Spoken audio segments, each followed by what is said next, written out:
is nothing but a substance which can flow from one place to another place, right? So here among solid, liquid and gaseous materials, liquids and gases can flow from one place to another place. Why? Because here the particles are very loosely packed in the liquids and gases, so that's why they can separate easily and they can move from one place to another place. They can flow from one place to another place. So that's why liquids and gases are called fluids. And these liquids and gases can exert some pressure. That is nothing but fluid pressure. On an object, the liquids can exert some pressure and gases can exert some pressure. So that pressure is nothing but fluid pressure.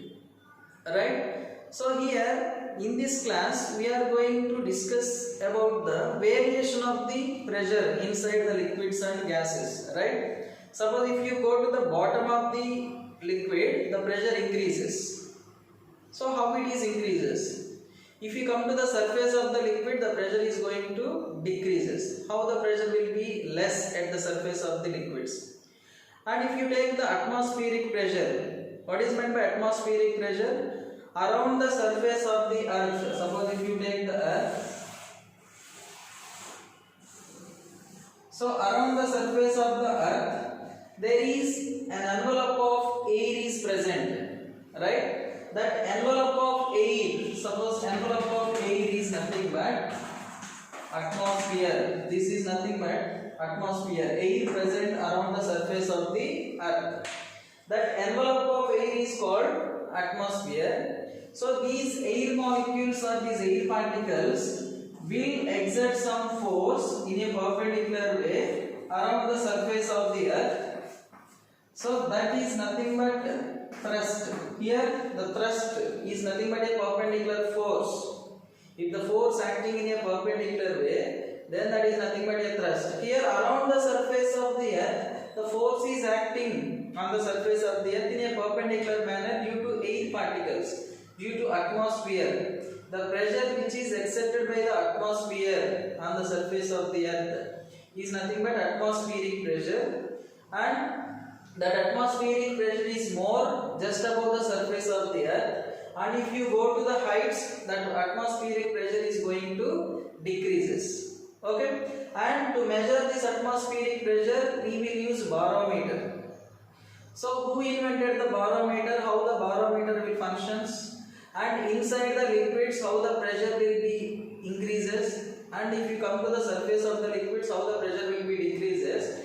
We can discuss about these variations by taking equations. By observing the equations we can easily understand. Right? With the help of equations we are going to prove the variations of pressures inside the liquids and gases. Right? So first of all let us see how the pressure will be increases at the bottom of the liquid. Right? Suppose here there is a liquid, suppose this is a liquid and this is nothing but a water. Here when the person, when he is swimming inside at the surface of the water, no need to wear a special swimsuit, right? No need to wear. Why? Because here the pressure is less, he can easily swim. But when the same person, when he is swimming at the bottom of the earth, that means it's somewhat more and more depth, he has to use a special swimsuit, right? He has to wear a special swimsuit, right? So if he did not wear the special swimsuit, what will happen? And why there is more and more pressure here? How can you say the pressure is more as the depth is increasing from the surface of the water? Okay, let us prove this by taking an equation. Okay, fine. Here one object, suppose one object is there inside the water. Suppose if you take an object here, so this object is having some, on this object some force is acting, right? So what is meant by pressure here? Pressure is nothing but force or thrust acting on unit area. So this is the formula for the pressure. So here on this object also some pressure is acting due to the liquid, due to the water, right? So let us derive the formula for the pressure. How much pressure substance, right? So and it is having area. So and it is having some area, right? So this is the area. This is the surface area which is in contact with the liquid at its bottom, right? And it is nothing but the height of this substance, right? Height of the substance. Then what is meant by force here? Force is nothing but the amount. So suppose weight is, let us take the weight. Weight is nothing but what is the weight of this object? A weight is nothing but amount of force which is acting in downward direction. So weight, force is nothing but weight. So if you consider the weight of this object, then automatically that is equal to the force, right? Now how much amount of force is acting on this object? Let us see, right? So if you want to know the force, you have to consider its weight. So we know the formula for the weight. Weight is equal to m into g, right? Weight is equal to m into g. That weight is nothing but force. Force is nothing but mass into acceleration due to gravity. Right here, the acceleration due to gravity is nothing but a constant value. We know its value 9.8 meters per second square. Or sometimes we will take it as 10 meters per second square, right? Here, what about the mass? Here, mass is nothing but the mass of the liquid, right? Mass of the liquid. And here, mass is nothing but, suppose if you take density formula, density is nothing but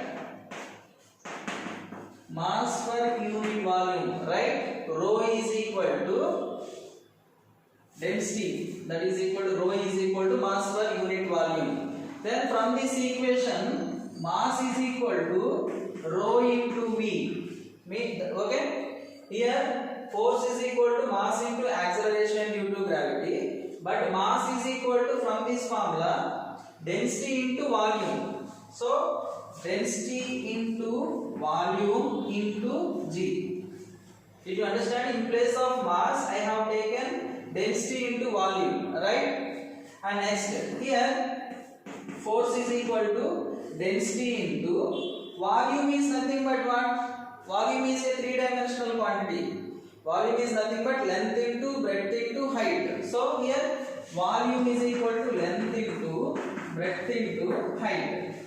But we know length into breadth is nothing but area. So volume is equal to the product of area and height. So in place of V, shall I take A into H? So A into H into G, acceleration due to gravity.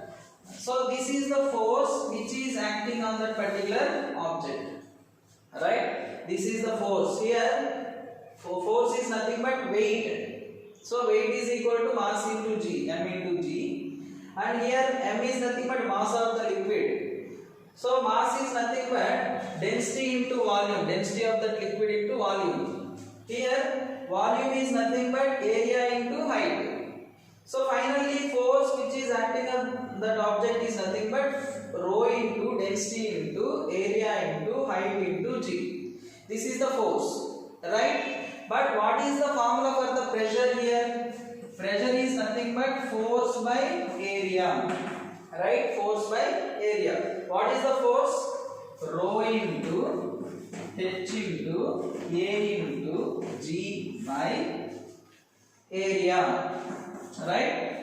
So from this equation, force is equal to rho into A into H into G by area. So here area get cancelled. Area get cancelled. Then here finally pressure is equal to rho into H into G, right? What is meant by rho here? Density of the liquid and height of the liquid column as well as acceleration due to gravity.